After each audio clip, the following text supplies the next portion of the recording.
महाराष्ट्र में सीटों को लेकर बीजेपी ने शिवसेना को भेजा प्रस्ताव, बराबर सीटों पर लड़ने की कही बात। महाराष्ट्र बीजेपी के प्रभारी राजीव प्रताप रूडी ने कहा, गठबंधन की छोटी पार्टियों के साथ सीट बंटवारे के बाद बीजेपी और शिवसेना 135 सीटों पर चुनाव लड़ेगी। जो छोटी पार्टियां हमारे साथ मजबूती से लोकसभा के चुनाव में खड़े थे, उनको दिए जाने वाली सीटों को अलग करके उनको बकायदे आधी आपस में बांटने का प्रयास करने का। महाराष्ट्र बीजेपी के प्रभारी राजीव प्रताप रूडी ने कहा, हमने शिवसेना को भेजा प्रस्ताव, अब उनके जवाब का इंतजार। हमारे प्रदेश के नेतृत्व ने सभी विषय रख दिए हैं और हम सब इंतजार में हैं कि इस विषय पर उनका क्या रिस्पॉन्स आता है।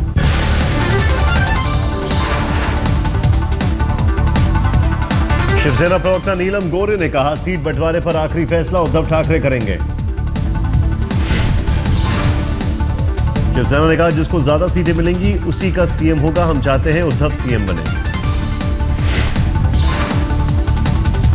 कांग्रेस और एनसीपी में भी सीटों को लेकर तनातनी, अकेले चुनाव लड़ने के मूड में कांग्रेस। आज दिल्ली में कांग्रेस की स्क्रीनिंग कमेटी की बैठक। महाराष्ट्र में कांग्रेस को 175 सीट देने को तैयार नहीं एनसीपी। आज स्क्रीनिंग कमेटी की बैठक में 114 सीटों पर तय किए जाएंगे उम्मीदवार। एनसीपी चाहती है बराबरी की सीट, 288 में से 144 सीटों पर लड़ना चाहती है एनसीपी। कांग्रेस 144 सीटें देने के मूड में नहीं। उद्धव ठाकरे का महाराष्ट्र सीएम पर हमला, सामना में लिखा, चौहान की हालत आईसीयू में भर्ती मरीज जैसी, मेरी अनुभव पर दे रहे हैं अनाप शनाप बयान। उद्धव ठाकरे ने पूछा, राजीव और राहुल गांधी को भी नहीं था अनुभव, तो क्यों मिली उन्हें जिम्मेदारी। आज तक की पंचायत में चौहान ने उद्धव ठाकरे को बताया था अनुभवहीन। अदालत के निर्देश पर प्रशांत भूषण का जवाब, कहा सूत्र से बात करने के बाद ही वो दाखिल करेंगे जवाब। सुप्रीम कोर्ट ने कहा कि अगर प्रशांत भूषण के एफिडेविट में पाई गई कोई गड़बड़ी तो उनके खिलाफ हो सकती है एसआईटी जांच।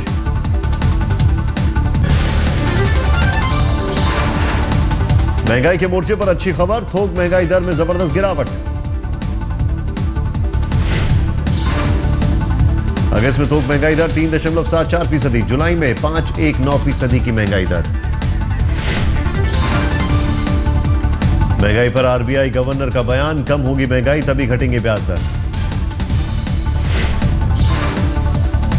आरबीआई गवर्नर रघुराम राजन की सलाह, डीजल से हटे सरकारी नियंत्रण, बाजार तय करे कीमत। अभी सरकार तय करती है डीजल की कीमतें, पेट्रोल की कीमत है बाजार के हवाले।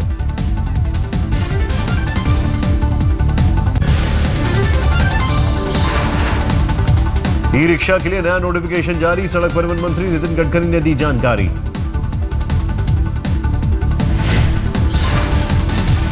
गडकरी का ऐलान, अगले 10 दिन में सड़क पर फिर से चलने लगेंगे ई रिक्शा।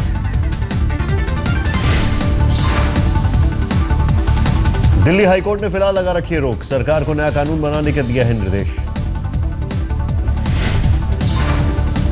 आज तक की खबर के बाद जागा जयपुर का शिक्षा विभाग, सड़क पर पढ़ने वाले स्कूली बच्चों को नसीब हुई छत। 6 साल से सड़क पर चल रहा था स्कूल, आज 6 साल बाद नई बिल्डिंग में चली क्लास। आज सुबह ऑटो से छात्रों को नए स्कूल की बिल्डिंग में ले जाया गया। 1 हफ्ते के अंदर किराए पर तलाशी जाएगी बिल्डिंग, तब तक रोजाना ऑटो से नए स्कूल भवन में जाएंगे छात्र। पूर्व सीएजी विनोद राय के लगाए गए आरोपों पर पहली बार बोले मनमोहन सिंह, कहा हमने निभाई अपनी ड्यूटी, दूसरे के बयान पर कुछ नहीं कहूंगा। पूर्व प्रधानमंत्री मनमोहन सिंह ने कहा, दूसरे लोगों ने जो लिखा उस पर टिप्पणी नहीं करूंगा।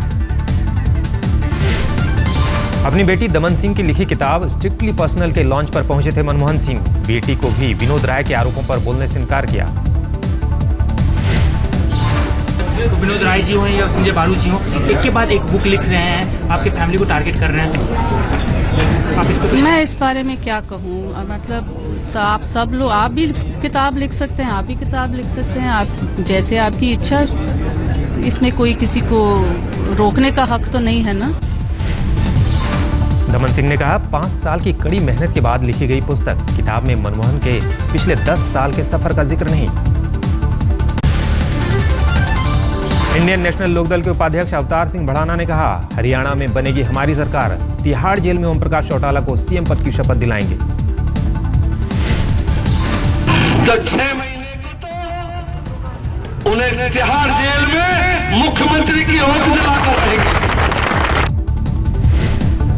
प्रचार के लिए फरीदाबाद पहुंचे अवतार सिंह भड़ाना ने कहा, हमारा मुकाबला बीजेपी से, कांग्रेस तो खत्म हो चुकी है। तृणमूल कांग्रेस के महासचिव मुकुल राय का बयान, अगर शारदा घोटाले में मेरी पार्टी के जुड़े होने की बात सच हुई तो मैं राजनीति से संन्यास ले लूंगा। शारदा घोटाले को लेकर सीपीएम ने ममता के खिलाफ खोला मोर्चा, आज कोलकाता में बुलाई गई बड़ी रैली।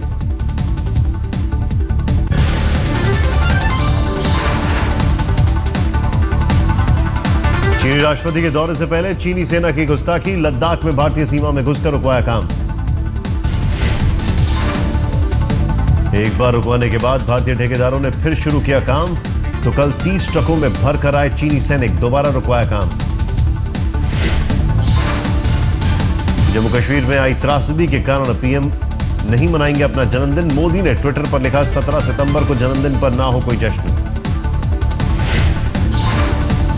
मोदी ने लिखा, 17 को चीन के राष्ट्रपति गुजरात में होंगे, राष्ट्रपति का स्वागत होगा लेकिन जन्मदिन नहीं मनाएंगे। बाढ़ का फायदा उठाकर कश्मीर में घुसपैठ की तैयारी, भारतीय सीमा के पास देखा गया आतंकी हाफिज सईद।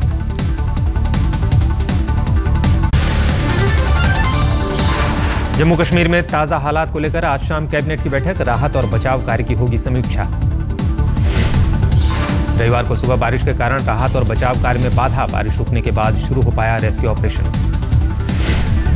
अब तक 1,84,000 से ज्यादा लोगों को बचाया गया, कई जगहों पर अब भी राहत के इंतजार में लोग। श्रीनगर के कई इलाकों में घट रहा है पानी, पानी निकलने के बाद एयरपोर्ट का रास्ता खुला। शहर से एयरपोर्ट को जोड़ने वाले 3 रास्ते खुले, लेकिन कई इलाकों में अब भी भरा है बाढ़ का पानी। श्रीनगर में तेज हुआ राहत और बचाव कार्य, पानी खींचने वाले पंप के जरिए पानी निकाला जा रहा है। बाढ़ से श्रीनगर के अस्पतालों का बुरा हाल, सीएम आवास से सटे गुपकार इलाके के एक अस्पताल में ना बिजली ना पानी। अस्पताल में मरीजों को नहीं मिल रही हैं दवाएं, शहर के दूसरे अस्पतालों का भी यही हाल। नगर के कुर्सू इलाके में स्थानीय प्रशासन के खिलाफ नाराजगी, लोग बाढ़ में 2 किलोमीटर चलकर ला रहे हैं पीने का पानी। इलाके में पानी घटने के बाद लोगों ने पेड़ डालकर की बनाया रास्ता, लोगों का आरोप, अब तक नहीं मिली राहत सामग्री।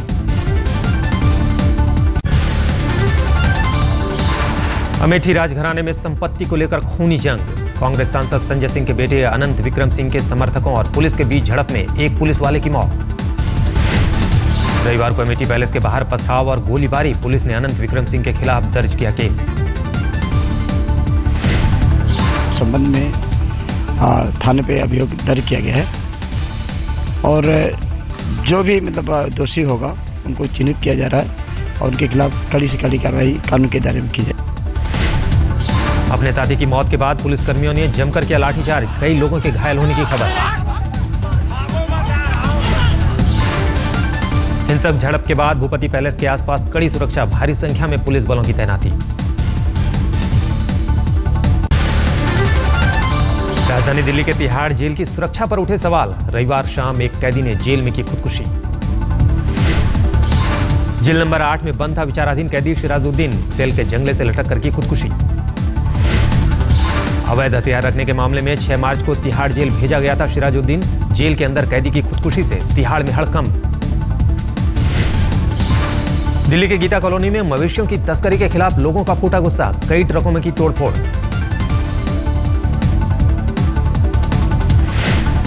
दिल्ली के विकासपुरी में ई रिक्शा चालकों की सभा, समाजसेवी संजय गुप्ता ने मौजूदा हालात के लिए एमसीडी और नेताओं को ठहराया जिम्मेदार। मायानगरी मुंबई में दिखा रफ्तार का कहर, तेज रफ्तार इनोवा कार पोल से टकराई, एक शख्स घायल। वेस्टर्न एक्सप्रेसवे पर हुआ हादसा, बांद्रा फ्लाईओवर से उतरते समय ड्राइवर ने खोया संतुलन।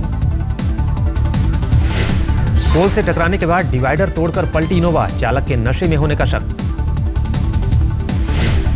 मुंबई से सटे ठाणे में एक घर से भारी मात्रा में हथियार बरामद, जम्मू कश्मीर में पुंछ के रहने वाले 6 लोग गिरफ्तार। सभी आरोपियों को कोर्ट ने 5 दिन की पुलिस कस्टडी में भेजा, पुलिस सभी से कर रही है पूछताछ।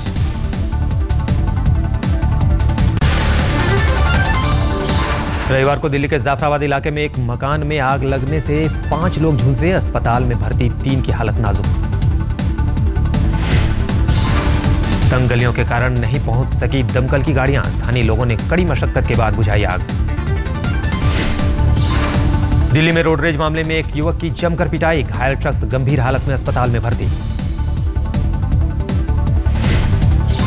कार में घर लौट रहे स्पोर्ट्स बाइक के डीलर अभिषेक को देवन नगर के पास कुछ लोगों ने जबरन रास्ते में रोका, गाड़ी की चाबी लेकर जमकर की पिटाई। बेंगलोर के लालबाग में वाटर टैंक में गिरकर 2 साल के मासूम की मौत, हॉर्टिकल्चर ट्रेनिंग सेंटर में हुआ हादसा।